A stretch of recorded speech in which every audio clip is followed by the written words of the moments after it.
안녕하십니까. 이것이 신앙 고백이다 시리즈 7권 중 첫 번째 책 벨지카 신앙 고백서 20강 두 번째 시간입니다. 20강의 주제는 그리스도 예수님 안에 명시된 정의와 자비함에 관한 이야기인데요. 여러분이 그 벨지카 신앙 고백서 책이 있으시다면 본문의 내용은 330페이지에 있고요. 그리고 오늘 우리가 공부해야 될 두 번째 주제의 내용은 334페이지에 있습니다. 자, 그러면 먼저 330페이지로 가서 본문을 읽고 난 다음 334페이지에 있는 두 번째 동그라미 2에서 시작하는데요. 그 공부를 하도록 하겠습니다. 예, 330페이지로 저희는 왔습니다. 그리스도 예수님 안에 명시된 하나님의 정의와 자비함에 관한 겁니다. 어떤 분들은 그분의 그 정의를 공의라고 이렇게 번역하시는 분도 있고, 그 공의와 그리고 정의를 좀 헷갈리시는 분도 있으신 것 같아요. 이거 좀 정리를 하고 갔으면 좋겠습니다. 공의라고 하는 것은 이 밑에 쓰겠습니다. righteousness를 말합니다. 그러면 정의라고 하는 것은 여기 있는 그대로 justice라고 말하는 게 좋습니다. 제가 판서를 좀 해서 여러분들에게 좀 알려드리고 싶은 것은 공의, 정의, 공의라고 말할 때 방금 이야기했던 righteous다. 보통 우리가 이것을 의라고도 이제 번역을 하죠. 그리고 이것은 영어의 justice라고 그립니다. 이것은 하나님의 절대적 기준을 말하기도 하고요. 그 다음에 10계명의 5계명에서 10번째 계명까지 나오는 내용을 또 의를 이루어야 한다. 절대적 기준을 우리에게 의에 이루어야 한다. 우리를 하나님께서 자녀를 삼으신 것은 하나님의 의의 수능, conformity, 수능, 순종하기 위해서 우리를 의롭게 하셨다. 의롭게 하셨다, 의롭게 된다라는 말하고는 좀 다르죠. 여기 justice라는 것은 우리가 칭의라고 말하게 될 때에 칭의를 justification이라고 말합니다. 상당히 흥미있죠. 그리스도의 의가 우리에게 전가되어졌는데 justification 이렇게 이제 말해지니까 이 부분을 제가 여러분에게 여러 번 제가 설명했으니까, 자, 복음에는 하나님의 이것이 나타난 게 아니라 이것이 나타나죠. 바로 마틴 루스가 헷갈렸던 게 이런 거죠. 하나님의 정의가 나타났다고 보는 거죠. 아닙니다. 의가 나타났다. 복음에는 하나님의 의에 관하여 명시되어 있다. 자, 이 이야기잖아요. 자, 그런데 이렇게 설명하기 시작하면 이제 또 오늘 강의로 이것에 정식될 것 같아서, 지금 그리스도 예수님으로 말미암아 이렇게 말할 수도 있거든요. 예수 그리스도로 말미암아 명시된 바로 정의가 있다. 또 하나가 있다 그랬죠. 그것이 뭐냐? 자비함이다. 이 자비함이라는 것은 다른 말로 한다면은 mercy, 영어로 mercy가 되겠죠. 자, 우리가 16강에서 우리가 배웠습니다만 좀 치우고 다시 하겠습니다. 하나님의 정의와 자비함이다. 이렇게 했습니다. 이것은 justice 다시 쓰겠습니다. 이것은 mercy 이렇게 됩니다. 근데 이것이 그리스도 안에서 명시되어졌다. 이 말은 through 이렇게 해도 돼요. 그리스도로 말미암아 또 그리스도에 의해서 이렇게 이제 명시되어진 것이 이 두 가지다. 우리가 16강에서 보다시피 이 정의는 바로 유기된 자이다. 리프로베이트다. 리프로베이트. 예, 글자가 좀 마음에 안 들어서 다시 한번 쓰겠습니다. 리프로베이트다. 예, 유기된 자다. 이 말이고요. 그리고 자비함은 누구에게 나타났습니까? 선택된 자다. 이렇게 이제 되어졌습니다. 예. 근데 20항에서 지금 뭐라고 되어 있냐면 이 정의를 타락한 인류인 예수 그리스도에게 증가되어졌다. 그가 이제 이 의를 없는 의가 아닙니다. 자신의 의를 이제 우리에게 베풀게 되어진다. 왜?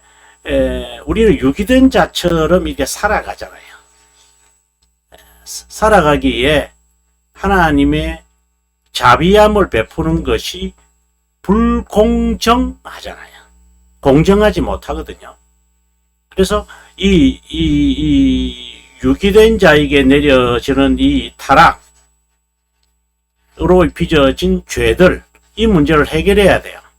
그래야 이 자비함이 베풀어질 수 있는 거죠. 아니, 유기된 자가 아니고 이 선택된 자에게. 이게 공정한 거니까. 그러면 우리를 대신해서 예수 그리스도, 즉 하나님 아들이 그리스도죠. 그리스도가 이 저주, 이 타락으로 빚어진 이 죄에 대한 대가, 처벌, 저주를 대신 이제 짊어지셔서 해결하셨죠. 그리고 자신의 의를 이제 일렉트에게 베풀어 준다. 이것을 가리켜서 자비함이 명시되어졌다. 이렇게 말하는 거예요. 자, righteousness가 그리스도로 말미암아 정의가 아니라 자비함이 베풀어졌다. 이것을 자비함이 베풀어졌죠. 자, 자비함이 베풀어져서 의가 증가되어졌다. 증가받은 자를 가리켜서 뭐라고 하느냐? 바로 칭의를 받았다.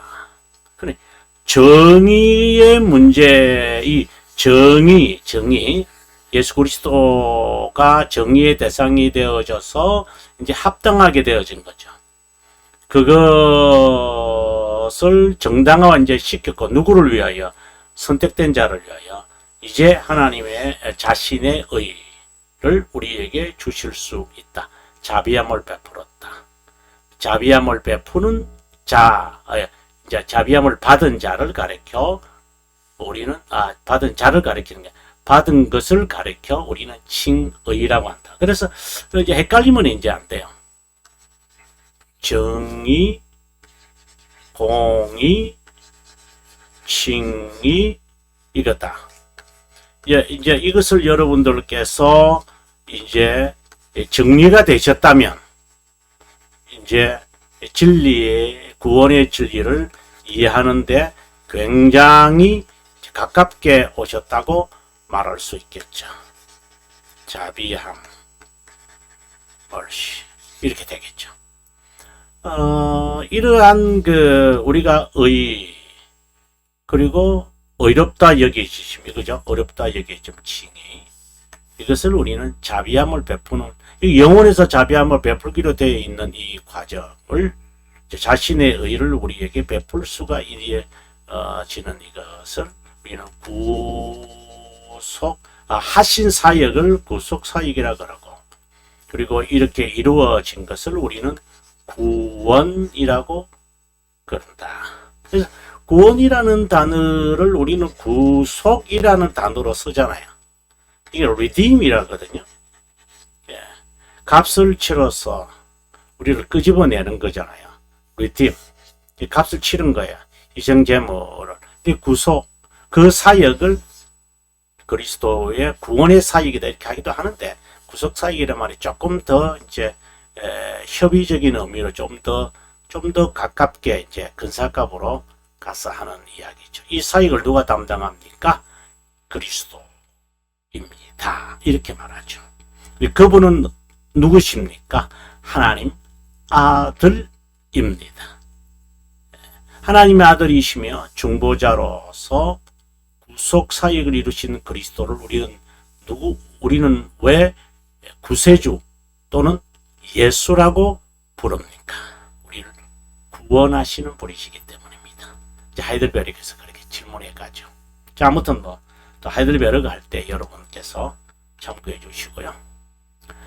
우리가 믿는 것은 지난 시간에 우리가 공부한 내용입니다. 우리가 믿는 것은 완전히 자비롭고 정의로운 하나님께서 자신의 아들을 보내 불순종에 처한 본성을 입게 하셨다. 이것은 인성을 말하는 거죠. 그 동일한 본성으로 만족해 하시고, 그러니까 인성으로 이제 인간이 짊어진 죄의 짐, 대가, 저주, 처벌, 그리고 가장 비통한 순환과 죽음을 죄의 벌을 받게 하셨다는 것을 우리는 믿는다. 자, 그러면 오늘 우리 공부하게 될 두 번째 내용입니다. 그러므로 하나님께서 자신의 아들에게 우리의 사악함을 두셨을 때, 이런 부분에 이런 표현들이 여러분, 저는 참 중요하다고 저는 개인적으로 이렇게 봅니다. 아들에게 우리의 사악함을 두셨다. 이게 정의를 주셨다는 거잖아요. 정의를 명시하셨다라는 거죠. 이것은 정의라는 것은 처벌이 따라와야 되거든요. 죄인에게 정의를 내리는 거죠. 정의를 세워야 한다. 이 말은 벌을 받게 해야 한다. 잘못한 사람이 벌을 받고, 그리고 착하고 선한 일을 한 사람에게는 공로로 인정되어져서 보상 주어져야 되죠. 자신의 정의를 명시하셔서 범죄하여 저주를 받을 수밖에 없는 우리에게 순전하고 완전한 사랑에서 나온 자비함과 선하심, 이 뜻들이 무엇인가 하나씩 살펴보겠습니다. 우리를 위해 그분을 죽음에 두시고 우리의 칭의를 위해, 이런 한 말들 우리가 참 중요한 문구들입니다. 칭의를 위해 부활하심으로 일으키심으로 바로 부활이란 말이죠. 여기서 칭의, 그분으로 말미암아. 자, 여기서 하나를 제가 지난 시간에 좀 언급을 했습니다만은, 그분에게, 아들이란 말이죠. 그분에게 이렇게 말하죠. 그리고 그분으로 말미암아, 이런 등등에서 이 반복되어지는 이런 단어들의 의미가 뭔가, 이제부터 334페이지로 여러분 가서 함께 이 뜻들을 하나씩 발견하고 또 진리를 찾는 거죠. 우리 선배님들이 우리들에게 말해준 진리들을 한번 찾아보는 시간이 되었으면 좋겠습니다. 자, 334페이지에 제가 왔습니다. 334페이지죠. 하나님의 정의가 어떻게 중보자에게 임했고 만족했는지 고백한다. 하나님의 정의가 중보자에게 임했고, 그 정의는 자신의 아들의 우리의 사악함을 짊어지게 했다. 이것은 그분의 세상 죄를 짊어지고 대속을 위한 희생물이 되었다는 것을 의미한다. 자, 여기서 지난번에 제가 이런 말을 했습니다. 하나님의 정의. 다시 말해서 타락한 인류에게 하나님의 정의가 나타났다라는 표현을 쓰기도 하고, 하나님의 진노가 나타났다, 진노가 머무른다, 이렇게 우리가 표현을 합니다만은, 하나님의 정의 이렇게 하면 처벌과 어근을 같이 만들어주면 좋겠다. 처벌에는 만족이 와야 한다. 이 처벌은 어떤 처벌입니까? 일시적이고 영원한 처벌입니다. 그럼 저주에는 어떤 것이 있습니까? 육적 또는 영적 저주를 받습니다. 그러면 만족이 되어져야만 이 정의를 진노가 이제 이렇게 없어지게 되겠죠. 그래 만족이 돼야 되는데 만족을 받으려면 처벌을 받아야 되고 저주를 받기 위해 저주가 내려진 상황이죠. 영적 죽음과 육적 죽음이 내려졌으니까 이걸 해기 위하여 희생 제물이 있어야 한다. 이것은 누구로 드리기 위함이다. 누구로 드림? 이 appease 이거든요. 희생 제물이 요구된다. 누구로 드리려면 또는 달래기 위해서는 이것을 우리는 신학상으로 속죄 제물이라고도 하고 희생 제물이라고도 하고 속죄 제물이라고도 하고 또는 화목 제물이다. 이런 단어 쓸 때마다 이제 거기에 의미들이 같이 따라오죠. 그러니까 화해되겠다. 죄를 없앴다. 하나님과 화해하겠다. 그리고 죽음을 저주를 담당하셨다. 자, 그럼 결과는 뭐예요? 누구로 드리죠? 바로 만족이죠. 이러한 과정을 우리는 구속사역이라고 한다. 이렇게. 그래서 이제 여기서 보면은 정의는 사악함을 짊어지겠다. 세상 죄를 짊어지고 대속을 위한 희생제물이 되었다. 이제 진노를 예상하고 있는 표현입니다. 그 다음에 계속해서 우리는 여기서 중요한 구원의 진리에 주목해야 한다.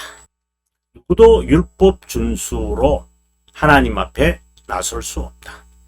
타락한 인성, 이제 하나님과 이제 교제의 단절이죠. 교제가 단절된 인성을 가진 우리가 무슨 의를 행했다고 이렇게 하나님과 교제를 할 수 있을까? 의인은 하나도 없고 모든 자는 예외 없이 죄인이다. 굉장히 상투적인 이야기인데요. 우리는 여기서 잠깐 멈추고 제가 판서하는 내용을 보고 다시 돌아옵시다. 이제 다시 본문을 잊어버리지 않기 위해서 모든 자는 예외 없이 죄인이다라는 이 부분에서 잠깐 포즈를 하고요. 모든 인류는 타락했어요. 이는 교제 단절이다 이런 의미가 좀 있죠.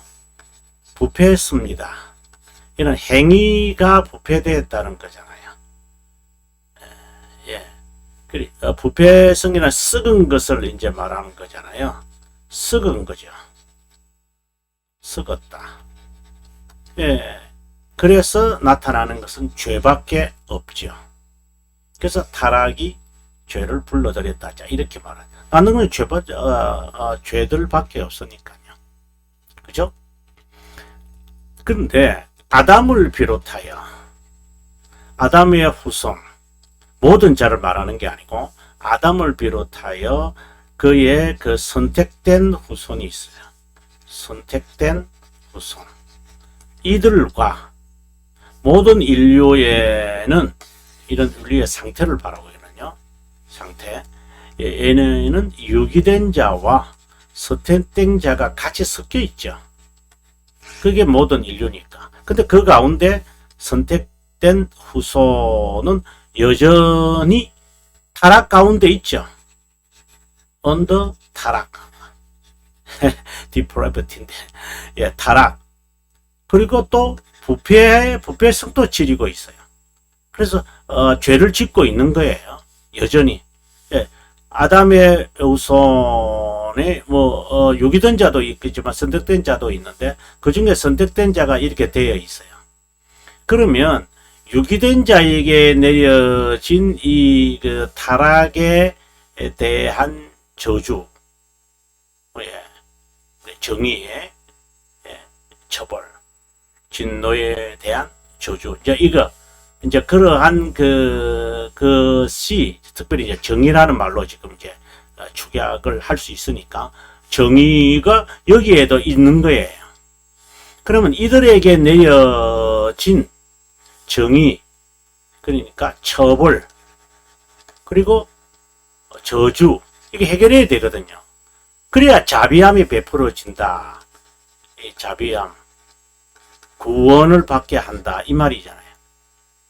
유기된 자가 선택되게 한다. 이런 말을 하면은 아르미니우스주의 이단이 되는 거고, 처벌과 저주, 이것을 당연히 받아야 되죠. 타락한 상태에 있으니까, 여기에 지금 타락한 상태에 있으니까. 자, 그러면 이것을 해결이 안 된다, 이 말이죠.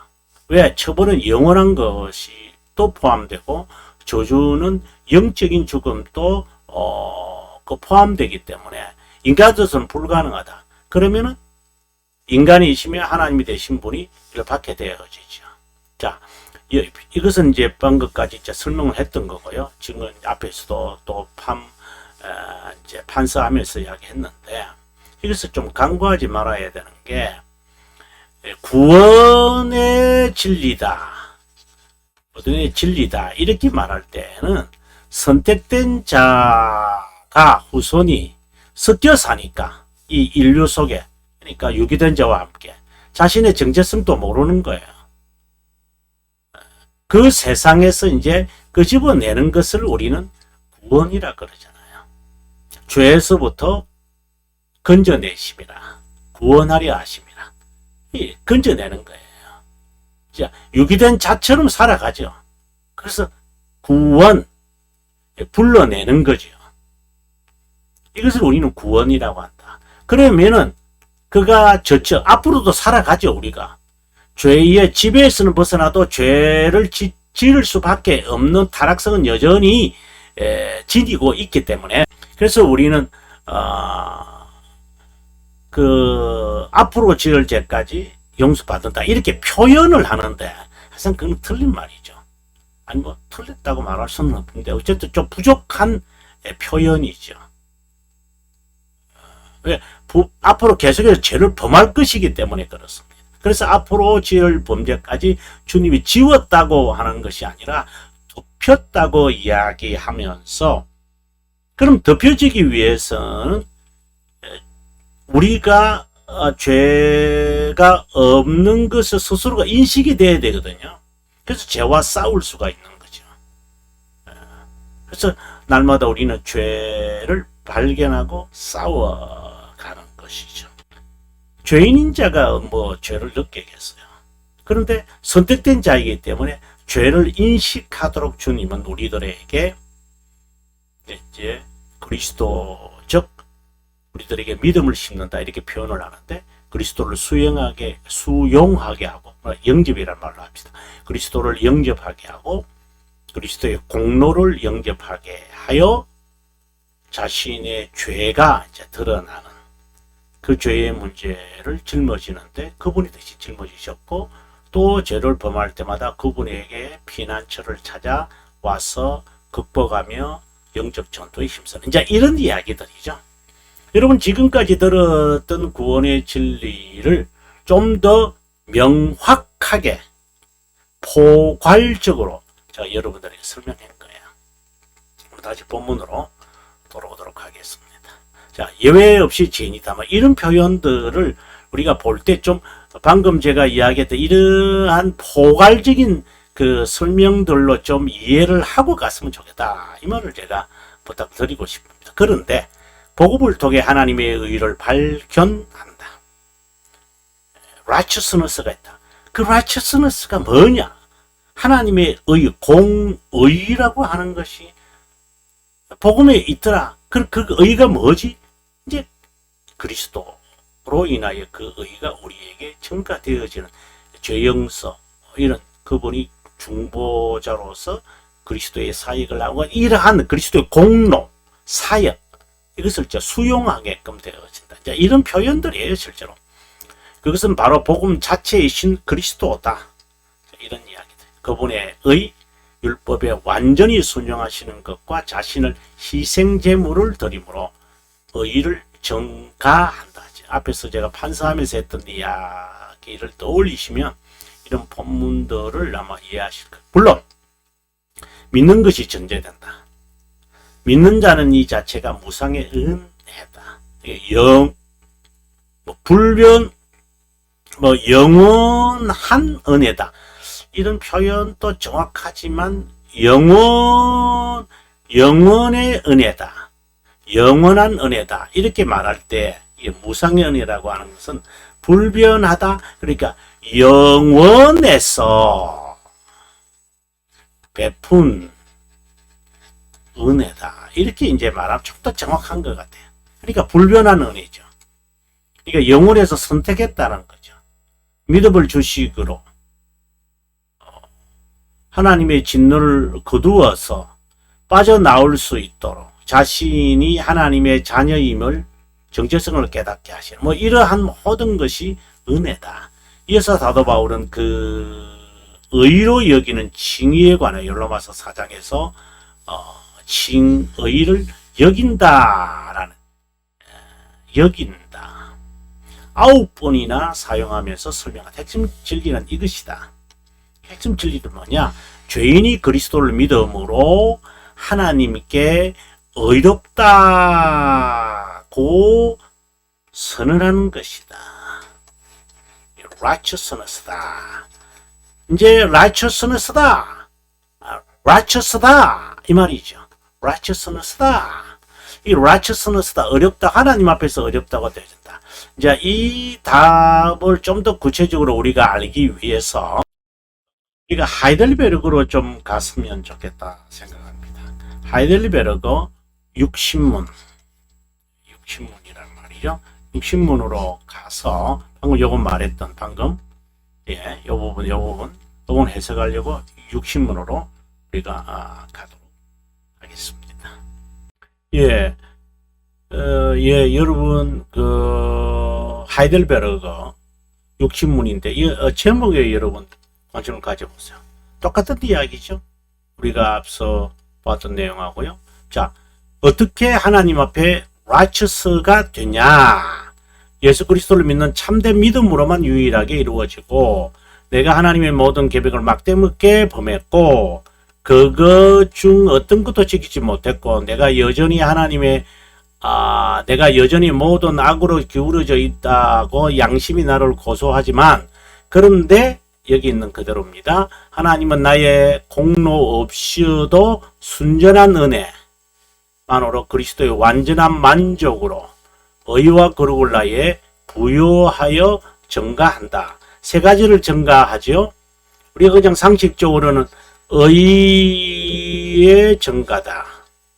그러니까 의의 증가다. 또는 증가된 의다. 이렇게 어떻게 우리가 표현을 합니다만은 righteousness죠. 이렇게 쭉 나가죠. 근데 여기에 뭐라고 되어 있어요? 증가라고 한 말이 to me the perfect satisfaction, righteousness and the holiness of God. 세 가지를 우리에게 베풀었죠. 뭐예요? 만족과 의와 그 다음에 삶. 이게 되는 거죠. 어떻게 우리가 의롭게 되어집니까? 증가된 것으로서 세 가지 우리가 되어진다. 이렇게 보시면 좋겠죠? 자, 그러면 다시 본문으로 돌아옵니다. 제가 여기서 여러분을 제가 인도에 갔는데요. 여기서 그리스도를 믿음으로 하나님께서 그를 어렵다고 선언한다는 것이다. 하나님 앞에서. 이것은 무상 은혜 그리스도를 말미암다. 그리고 믿음으로 말미암았다고 요약할 수 있다. 그래서 여러분들에게 하이델베르그 60문을 꼭 참고하셔야 합니다. 그러면 그 답이 여러분이 나올 것입니다. 그 다음에 칭이라는 우리 여기까지만 하도록 하겠습니다. 칭이라는 영어는 어렵다 여기고 무죄로 한다는 의미다. 칭이 다시 영어를 여러분께 다시 한번 그죠? 그런데 신약 성경에서 전자의 의미로 주로 사용한다. 칭의 개념을 잘 설명하는 빌립보서 3장 9절. 그리스도 안에서 발견되려 합니다. 내가 가진 의는 그리스도를 믿음으로 말미암은 것이다. 그 믿음으로 하나님으로부터 나온 의다. 하나님 아들을 말하죠. 하나님 아들. 그렇게 말하는 게 좀 더 정확할 것 같아요. 칭의는 하나님의 아들과 관련, 방금 나왔네요.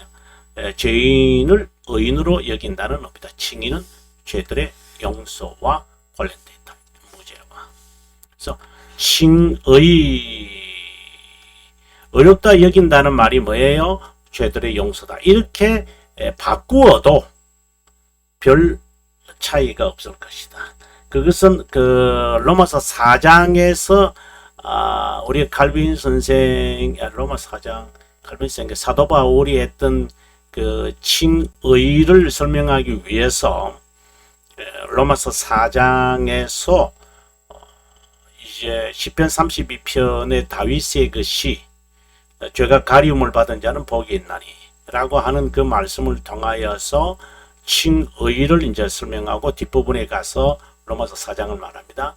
이제 아브라함의 의롭다 여겨지는 그 네 가지 신뢰를, 그의 믿음을 이제 설명하고 있거든요. 자, 이제 다음 시간에 여러분 335페이지. 우리 한 페이지밖에 못했네요. 두 페이지 했죠. 네. 자, 다음 시간에 여러분과 또 만나 뵙기를 바라고요. 시청해 주셔서 감사하고 저는 다음 시간에 뵙도록 하겠습니다. 복습